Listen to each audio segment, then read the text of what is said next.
Hoje vamos falar do Tenente Cleto Campelo. Ele tombou aqui, ó. Isso aqui era a cadeia e aqui acabou a revolução dele. Vamos contar mais agora. Bem-vindas e bem-vindos no Não Falamos de Política com João Ramírez. Bem-vindos a Não Falamos de Política. Hoje vamos viajar no tempo até 1926 para conhecer a história do Tenente Cleto Campelo. Líder de um movimento político-militar desse ano, 1926, o tenentismo de Cleto Campelo, ideologia que compartilhou com pessoas relevantes da história do Brasil, como Luiz Carlos Prestes, que depois deixaria o tenentismo para virar comunista. Lutou, entre outras coisas, pelo fim do voto de cabestro, pelo voto secreto, pelo voto feminino, reforma da educação pública, motivados também por baixos salários, falta de cavalos, armamentos, formação, remédios. Vocês imaginam ao Tenente Cleto Campelo em 2020 falando com um soldado pelo Zoom? Olha, gente, o levantamento não deu certo, mas hashtag estamos na luta, hashtag estamos juntos, hashtag golpe militar, enfim. Hashtag golpe militar? Não sei se é muito agressivo, assim. Porque ali foi um golpe militar também. Então, coisas piores já se deram no Brasil. Teve um percurso curto e foi uma viagem só de ida. Saiu de Recife e, alerta de spoiler, foi morto aqui em Gravatá, Pernambuco, por um dos homens dele. Se fosse hoje, talvez teria bastado com bloquear ele no Face. Mas em 1926 não tinha boquinha não. Hoje continuamos a revolução de 1926 com outro gravataense ilustre, Marcelo de Brito. Cleto Campelo, movimento tenentista. Eu, desde que cheguei em Gravatá, ouço as histórias sobre aquele tenente que se levantou contra o que ele achava que era um regime injusto. Este militar se levanta contra o governo para defender os interesses dele e da população. Quero saber mais sobre este tenente. Aqui em Gravatá, nós temos a rua chamada Cleto Campelo, que fica em frente à prefeitura, né, de Gravatá, em frente do memorial, que era chamada antes Casa da Cultura. E ali tombou, ou seja, foi morto Cleto Campelo, parando toda uma revolução que estava saindo do Recife, passou por Pombos e chegou em Gravatá. E o chefe ali daquele movimento, que foi o Cleto Campelo, ele foi morto pelos seus, segundo conta a história. No memorial tem alguns resquícios disso? No memorial tem partes da história, né? Tem. No memorial, tem, além de partes da história, tem também um pilarzinho embaixo, né? Uma parte de cerâmica, de mármore, né? Colocando, aqui tombou Cleto Campelo, né? Por que foi essa revolução do Cleto Campelo e essa revolução parou em Gravatá? E por que parou, né? Parou porque mataram ele, né? Foi um dos motivos. E ele era o agregador, né, do pessoal, né?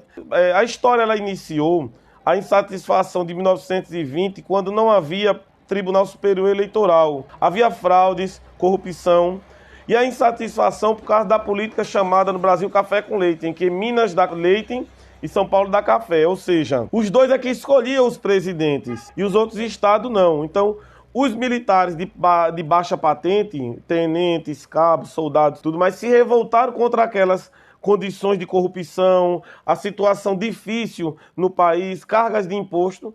Então eles foram para bater de frente com o governo, derrubar o governo e botar outro poder no lugar. A coluna Prestes também tinha essa intenção também. Sim, o Tenente Cleto Campelo, lembremos para quem não sabe a história, que o Tenente Cleto Campelo saiu de Recife e o objetivo dele era se juntar com a coluna Prestes, que estava...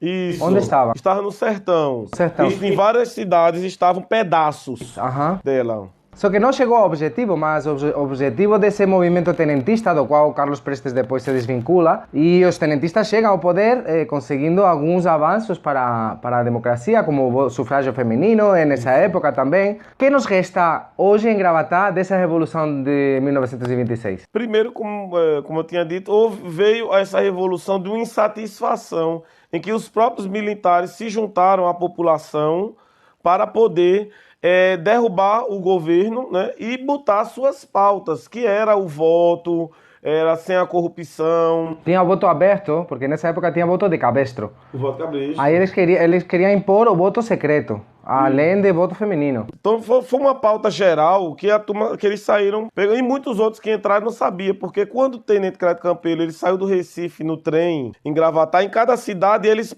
iam regimentando, ou seja, pegando pessoas para participar do movimento, e muitas dessas pessoas eram dentro das próprias cadeias, que inclusive o Memorial de Gravatá era uma cadeia, que ficava no centro da cidade. Eu acho até que isso é simbólico, né, para mostrar de que há penalidade para aqueles transgressores da lei.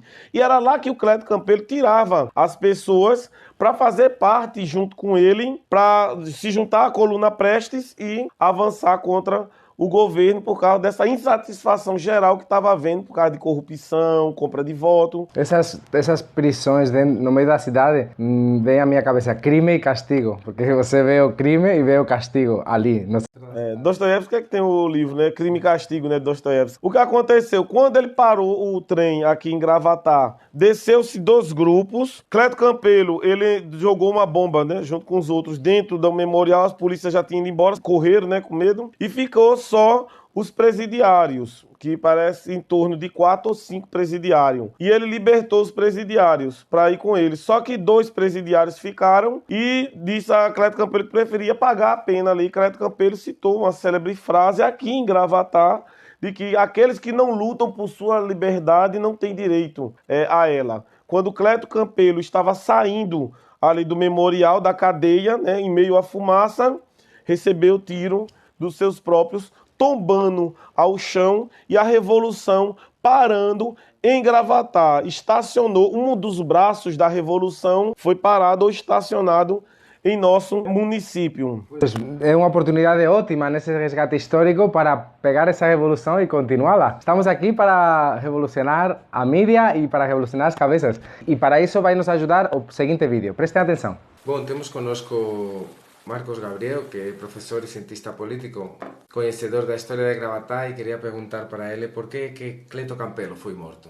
Boa tarde, Juan. Prazer imenso estar aqui. Boa tarde a todos os internautas aí que acompanham o Não Falamos de Política, Marcelo de Brito. Grande prazer, um prazer enorme estar aqui com vocês. Bem, Cleto Campelo, João, foi morto por engano ao chegar de Gravatá, tendo saído de Jaboatão, onde ele roubou o trem, com 4 vagões, mais 2 oficiais além dele, 40 homens, 40 trabalhadores da rede ferroviária. Ele passou pela cidade de Itapera, teve uma parada na cidade de Vitória de Santo Antão, onde ele foi até a prefeitura e a coletoria estadual para pegar dinheiro e armas. Quantas armas? Pegou poucas armas, né? Pegou poucas armas. Tinha 150 pessoas e pegou... Não, ali em Vitória, aproximadamente 40 pessoas, menos de 50 pessoas, né? Então não tinha essa quantidade grande de armas, né? Tinha poucas armas para essa quantidade de homens. Então ele chegando em Gravatá, ele teve a adesão também de funcionários da rede ferroviária, em torno de 100 homens. Então daria, no geral, em torno de 150 pessoas no máximo. Quando chegaram em Gravatá, tinha 2 versões do que aconteceu, né? Dentro da cadeia.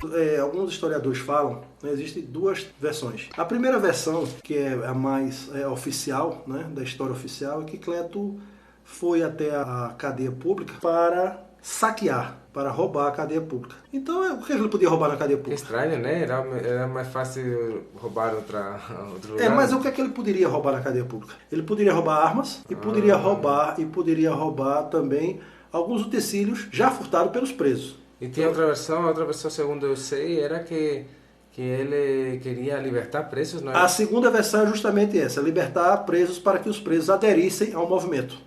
Ao seu movimento, e prosseguisse com ele até Buíque, né? Passando por Caruaru e depois fosse direto até Buíque. Esses homens que ele recrutou para a divisão dele, eles eram pessoal destinado com o uso de armas, etc., né? Como você qualificaria essa tentativa de revolução, de união à coluna Prestes? Como você qualificaria essa tentativa? A ideia do Tenente Cleto Campelo era recrutar pessoas para ele fazer um exército. Queria fazer um exército para se juntar à coluna Prestes no sertão e combater o exército. A luta era uma luta por melhorias. Cleto, ele recrutava todas as pessoas que quisessem, que se identificavam com as bandeiras. Não precisava ser militar para acompanhar, né? Podia ser pessoas simples, trabalhadores, profissionais liberais. Qualquer pessoa que quisesse acompanhá-lo, poderia acompanhar. Claro, mas isso faz do exército dele, de certa forma, tem umas fraquezas, né? Sim, claro. Claro, o pessoal era totalmente treinado. Existia, na realidade, uma ingenuidade. Uma coisa muito romântica da parte de Cleto, porque a maioria ali não tinha o fino trato com as armas. Muitos nunca tinham atirado, nunca tinham tido contato com armas. Então, era além da precariedade, né? Então, poderia ser que eles encontrassem esse material bélico de guerra quando eles se encontrassem. Mas de Jaboatão até Gravatá, onde ele veio a ser ceifado, não se tinha muitas armas. Então eram homens sem preparos e desarmados, na realidade. Uma questão bastante ingênua, uma questão, posteriormente, posso compará-lo com Carlos Lamarca. Bom, voltando do vídeo, gostei muito da frase: quem não luta pela sua liberdade não tem direito a conquistá-la. Né? Isso, não tem direito. Muito bem, pois com essa frase e com essa mentalidade vamos para a finale, relaxar nossas mentes e tomar um cafezinho. Vamos lá!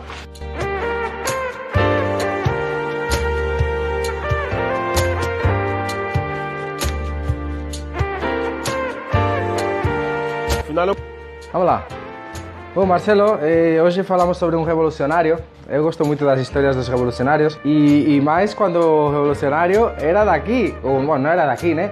Mas praticamente a história dele, o final dele foi daqui, então... Não, o bom que Gravatá guarda várias histórias, né? Até eu lembrei que a gente botou a questão da maldição do Frei Damião, veja, uma revolução que parou em nosso município, né? É. Mas ela não parou, né? Ela apenas deu uma descontinuidade, né? Mas também podemos fazer a diferença e continuar a revolução, que ela é atemporal. Ah, e essa revolução que está todo mundo esperando, que não se sabe de qual cor vai ser, não se sabe como vai ser articulada, mas que estamos certos de que nós vamos fazer parte dela. E se a gente pode fazer parte de uma revolução em Gravatá, continuando esse espírito de 1926, a gente vai fazer, mas desta vez, nossas armas vão ser as mentes e as palavras. Então, muito obrigado por ter assistido até o final e a gente se vê. Tchau!